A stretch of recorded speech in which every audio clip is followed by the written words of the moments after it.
Bueno, los que son de mi generación recordarán la cantidad de horas y debate que se dio en las universidades en torno al recinto universitario.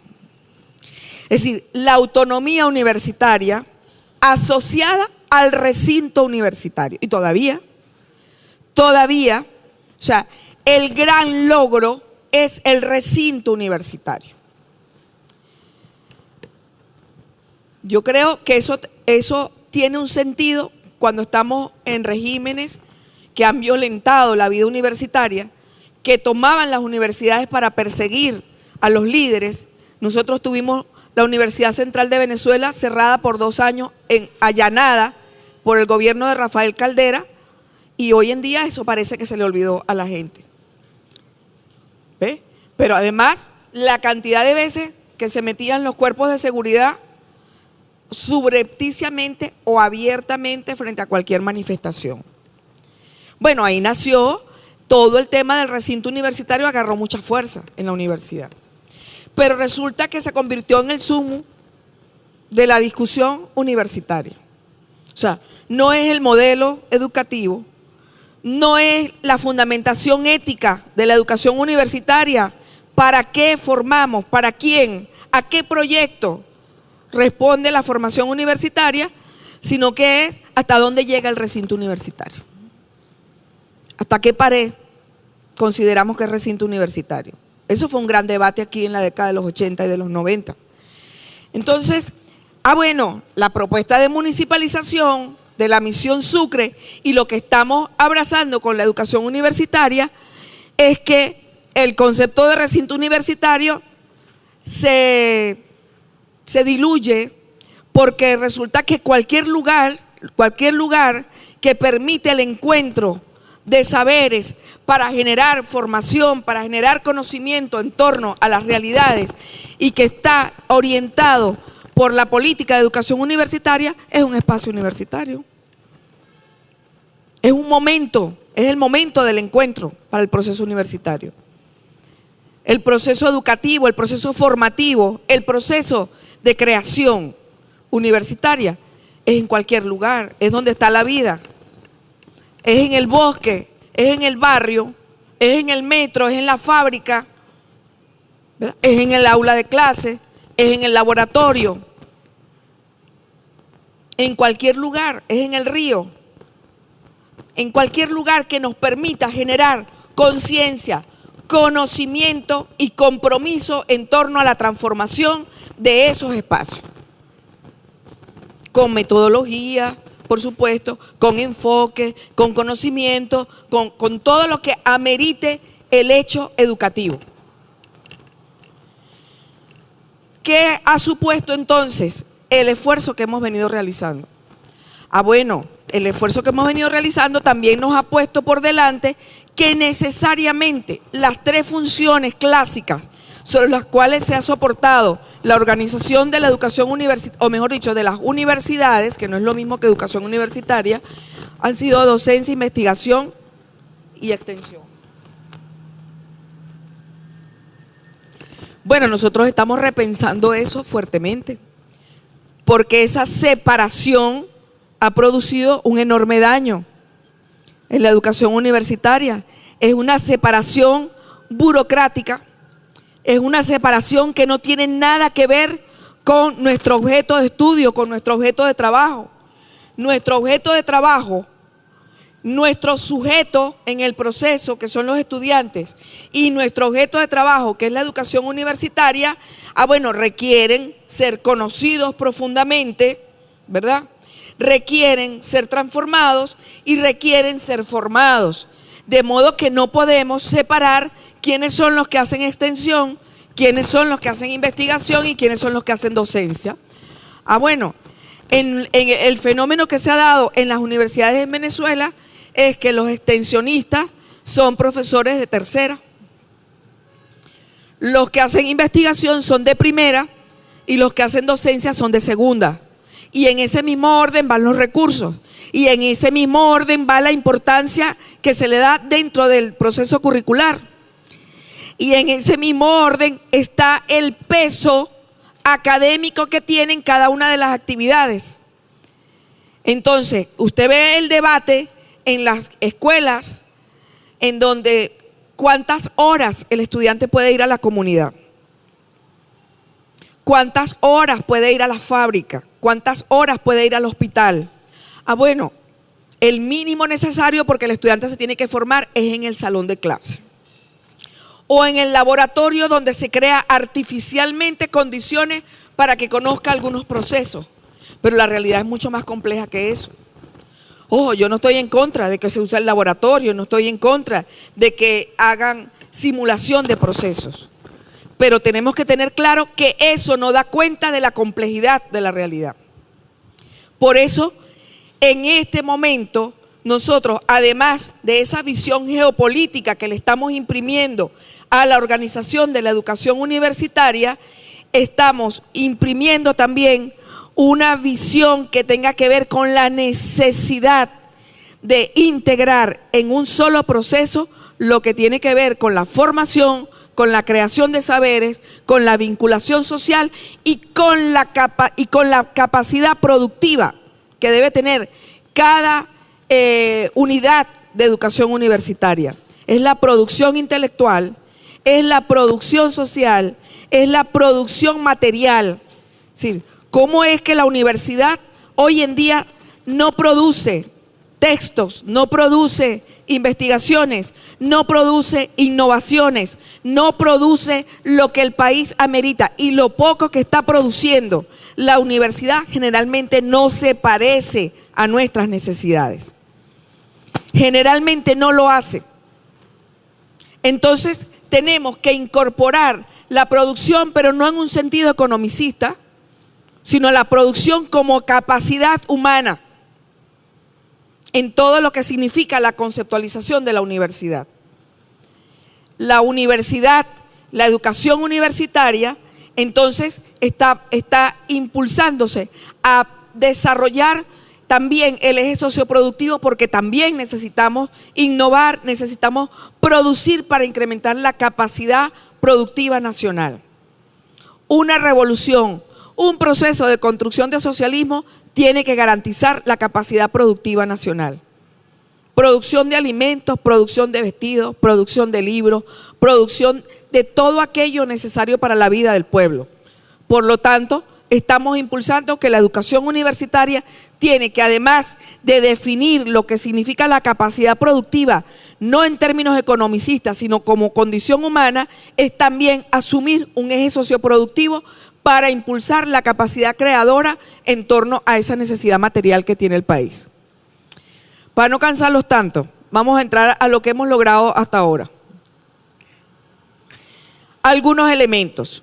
Bueno, un elemento que se deriva precisamente de lo que hemos señalado como el esfuerzo por garantizar el derecho a la educación universitaria. Todo el eje de inclusión que se expresó que garantiza la masificación de la educación universitaria y que luego tomó como estrategia la municipalización, bueno, ha repercutido en estas curvas. Miren, nosotros pasamos de 782.000 estudiantes que teníamos en el 98, perdón, me perdió aquí, esto está como apretado. En el 98, bueno, en lo que tiene que ver con las universidades oficiales, tenemos más de 1.600.000 estudiantes y 562.000 en las privadas. Pero este año, aquí no están las cifras de este año, con los nuevos ingresos nosotros estamos llegando a 2.500.000 estudiantes en matrícula universitaria. Porque si nosotros, me imagino que ustedes lo harán en algún momento y revisan las estadísticas de las universidades tradicionales en el país, van a ver cómo el ritmo de crecimiento de sus matrículas no ha crecido prácticamente nada. En algunas ha crecido así como un 0.00 y en otras incluso ha decrecido, de manera que el mayor esfuerzo ha sido el que ha construido la revolución bolivariana. Seguimos. Entonces decía, aquí está lo que he venido hablando, ¿no? Todo lo que significa el desarrollo geopolítico, la inclusión social, la calidad con pertinencia, la gestión del conocimiento para lograr Fíjense ustedes, esto es otro elemento que estamos incorporando. En una determinada región no es posible que tengamos universidades con una dotación de laboratorios, de infraestructura académica muy importante, y tenemos a la Misión Sucre migrando por todos lados a ver dónde consigue un laboratorio para hacer una práctica, y que no puedan entrar a las bibliotecas. Bueno, hemos dado pasos importantes en este sentido, por ejemplo, con la creación de la Biblioteca Digital Arístides Rojas, que es una biblioteca que tiene capacidad para atender a 3 millones de usuarios y que va incorporando materiales día a día para garantizar la vinculación con materiales de todas las universidades que se han ido incorporando y garantizar la vinculación con grandes centros de documentación del mundo entero. Eso es un paso. Estamos dotando las bibliotecas, pero el más importante es la organización territorial. Es lograr acuerdos entre las universidades árbol, que son las universidades que acompañan el proceso revolucionario, para que nuestros estudiantes y profesores, independientemente de lo que estén estudiando y dónde estén estudiando, próximamente puedan entrar a cualquier biblioteca, puedan coordinarse el uso de los espacios de laboratorios que están en una región, para que puedan coordinar el uso de las salas de informática, de manera que pasemos a una categoría de educación universitaria de todos, para todos y con todos, de manera que no tengamos las asimetrías que en este momento tenemos en cuanto a la disponibilidad de infraestructura y servicios académicos que debemos ofrecer. Bueno, decía la vinculación con el desarrollo económico productivo, la construcción de infraestructura. Bueno, desde que se inició la revolución se han venido construyendo aldeas universitarias para que estén distribuidas en todo el territorio, y por supuesto el marco normativo legal que debe permitirnos, además de lo que decíamos antes con la Constitución, las diferentes leyes que se han venido creando. Bueno, tenemos pendiente avanzar con la Ley de Educación Universitaria. Cuando se cansen me avisan, se pueden ir.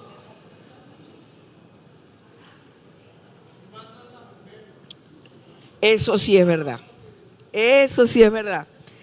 Bueno, aquí tenemos, esto se lo podemos dejar, aquí hay una comparación entre lo que nos decía la Constitución del 61, ya estoy recapitulando, en el artículo 55, cuando hablaba de la educación es obligatoria en el grado y condiciones que fije la ley. ¿Ve? El artículo 78 decía que todos tienen derecho a la educación, pero luego hablaba del Estado que creará escuelas, instituciones y servicios para asegurar el acceso a la educación y la cultura.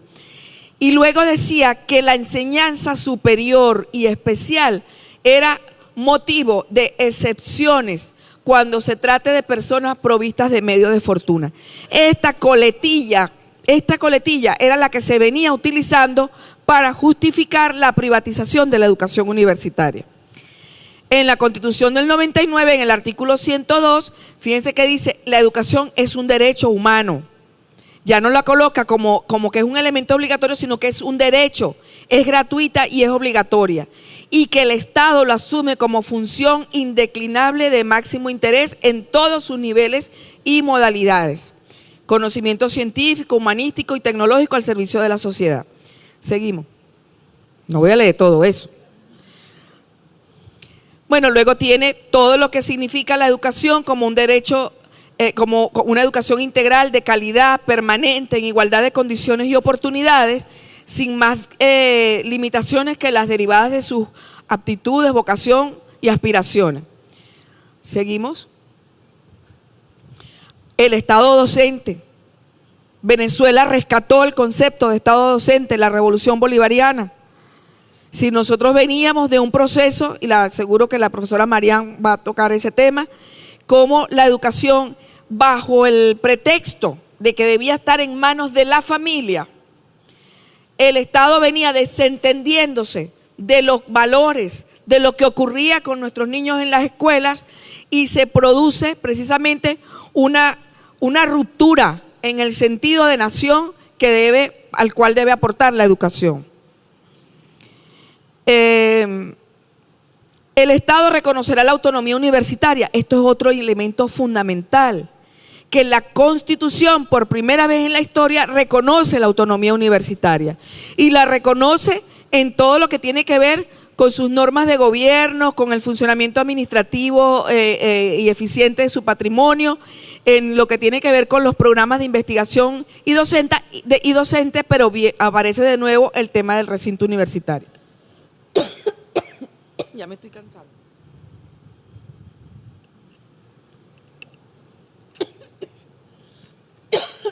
Perdón. Podemos seguir porque ya hablé Entonces venimos de un modelo elitista con énfasis profesionalizante, la estructura académica que se deriva de la visión disciplinaria de facultades, escuelas, profesionales y cátedras,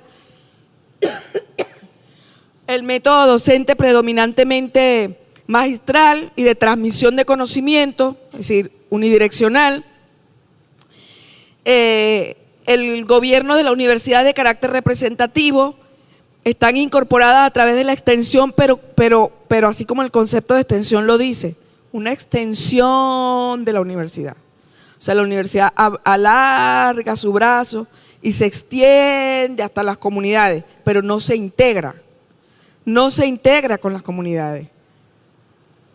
No se sujeta a las necesidades del pueblo, sino que extiende sus favores a las comunidades. Sigue. Gracias.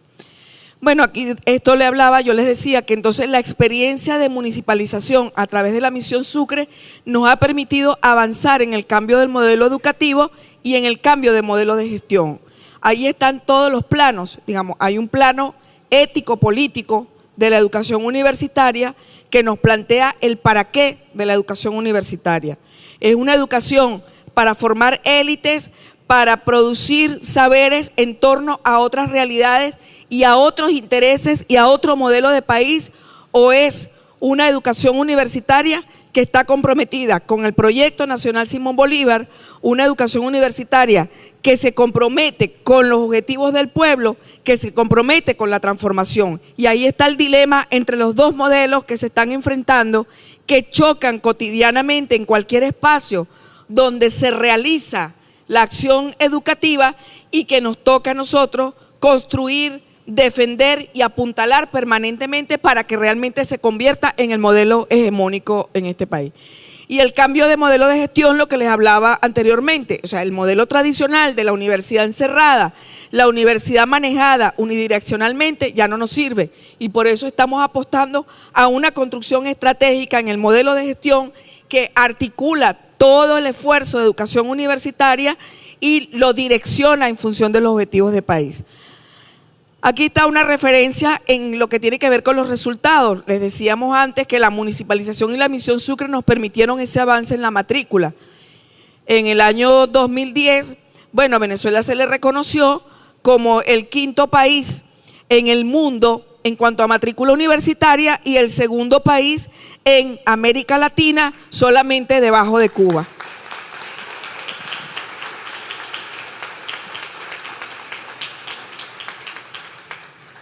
Seguimos. Bueno, esto ya lo mencioné, estamos 785.000 y se ubica, esto era antes del registro, se han creado 23 universidades, se ha expandido la educación por todo el territorio, ¿qué dice aquí? Y la inversión en educación universitaria que ha crecido exponencialmente. Nosotros veníamos de una inversión en educación toda, que no pasaba, Marian, del 3% del PIB, ¿verdad? No pasaba del 3% del PIB. Y venía, 3,32 y venía en descenso, o sea, la tendencia era a bajar. Nosotros, no, así, sí. Ahora nosotros, fíjense, nosotros hemos venido creciendo bueno, se pierde de vista porque es 19.000 veces ha crecido el presupuesto asignado a la educación. Seguimos. Aquí decía, se han creado 24 instituciones de educación universitaria, se han creado 41 programas nacionales de formación, creo que ya estamos en 48, Rubén. 48 programas nacionales de formación. Esta es otra característica del modelo de gestión. Los programas nacionales de formación es un instrumento de la revolución. Los programas nacionales de formación lo que hacen es que definen un área prioritaria de formación en el país, las regiones donde se debe formar ese personal. El programa, para crear el programa se nombra un equipo académico de las instituciones donde hay mayor experiencia en el tema. Ese equipo académico forma el programa lo crea el ministerio y luego se autoriza a las casas de estudio para que gestionen el programa. Pero el programa no es propiedad de ninguna universidad en particular.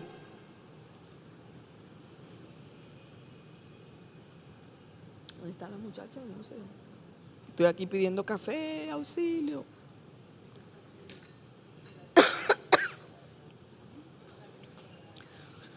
Bueno, esto nos vamos a... No importa, quédate aquí que ya él fue.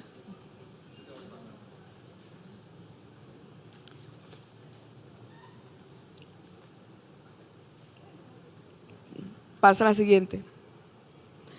Bueno, aquí creo que te devolviste. Ok, nosotros trajimos solamente algunas, hemos graduado más de 170,000 nuevos profesionales. Yo la semana pasada estaba en la Universidad Rómulo Gallegos, que queda en el centro del país, en una de las regiones agrícolas. Y le preguntaba al rector, estábamos graduando médicos, estábamos graduando 800 médicos y médicas, y le preguntaba cuál era el número de médicos que tradicionalmente graduaba la Universidad Rómulo Gallegos cada año. Y él me decía, nosotros en una buena promoción graduábamos 50 médicos. Y nosotros estábamos graduando la semana pasada 800 de una sola universidad. Pero nosotros graduamos además este año la primera promoción de médicos y médicas integrales comunitarios, que es un programa nacional de formación que está orientado hacia las necesidades de salud del pueblo venezolano, que tiene un enfoque humanista de lo que significa el ejercicio de la medicina. Y este año graduamos la primera promoción, comenzando el año, conformada por 8,200 médicos y médicas para la revolución, para darle salud al pueblo venezolano. Y así hemos ido construyendo los programas nacionales de formación. Tenemos programas en ingeniería, programas en tecnologías de información y comunicación, el Programa Nacional de Formación de Educadores, que nos está permitiendo formar educadores con una nueva visión, con una visión comprometida, con lo que significa formar a los nuevos y nuevas republicanos, como decía Simón Rodríguez. Así que esos son algunos de los logros, pero creo que más importante que identificar los logros es reconocer en qué se ha basado la política en educación universitaria que ha llevado adelante la revolución. Recapitulando, en primer lugar, el marco constitucional que ha garantizado el derecho y le ha dado un lugar especial a lo que significa la ciencia, la tecnología, la educación, ha garantizado la autonomía, ha garantizado la educación hasta el nivel universitario. En segundo lugar, el eje de inclusión que ha repercutido en la expresión de masificación a través de la misión Sucre y la municipalización. En tercer lugar, la creación de nueva infraestructura universitaria y la diversificación de los tipos de universidades. En cuarto lugar, el cambio en el modelo de gestión universitaria con la creación de los subcomités territoriales, la creación de los programas nacionales de formación y próximamente la creación de los programas nacionales de formación avanzada. Por supuesto, el impacto enorme en el crecimiento de la matrícula universitaria, en el crecimiento de las casas de estudio, pero sobre todo en una conciencia que se ha venido generando en torno a que la educación es un derecho, en torno a que debemos construir directamente con el poder popular y que la educación debe estar comprometida con los objetivos estratégicos del país. Muchísimas gracias.